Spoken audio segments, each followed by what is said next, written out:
हजरत नूरुद्दीन नूरानी के सालाना उर्स से कबल आज पोशाक बंदी तकरीब का एहतमाम किया गया। चरारा शरीफ वाक़ई दरगाह पर मुनक़िद इस तकरीब में जम्मू कश्मीर वक्फ बोर्ड की चेयरपर्सन डॉक्टर दरख्शां भी शामिल हुई।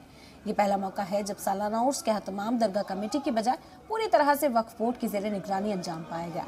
इससे कबल इसका इंतजाम मकामी लोगों के जरिए किया जाता था, लेकिन हालिया इस्लाही इक़दामात के बाद वक्फ बोर्ड ने इसका इंतजाम अपने जिम्मे ले लिया।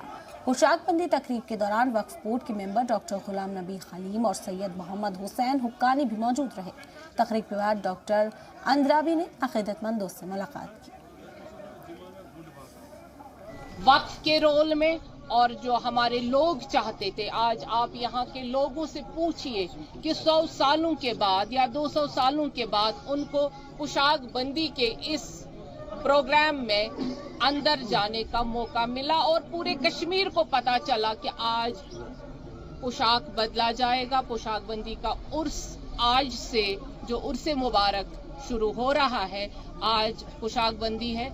ये जो कुछ लोगों तक महदूद था, अब ये पूरे कश्मीर, क्योंकि अलमदार कश्मीर रहमतुल्लाह अलैह की पोशाक बंदी थी, इसमें सारा कश्मीर शामिल हो जाए तो इससे बढ़कर वक्फ और क्या कर सकता है। और ये हमारे लिए खुशनसीबी है कि अगर हम तमाम लोगों को इसमें शिरकत करने का मौका फराहम करें।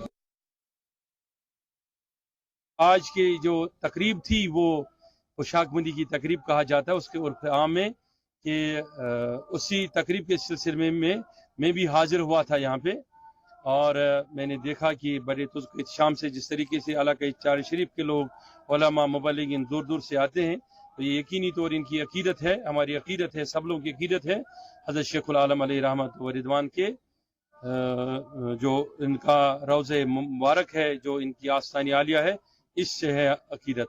और ये अकीदत सदियों से है और ये अकीदत रोज़ रोज़ बढ़ती जा रही है। आप खुद भी देखते हैं कि इन्हें अलमदार के कहा जाता है। अलमदार का माना ही ये होता है कि जिसके हाथ में अल्लाह ताला ने वो चीज़, वो शय दी है जो कभी मगलूब नहीं हो सकती, जो हर शय पर गालिब है।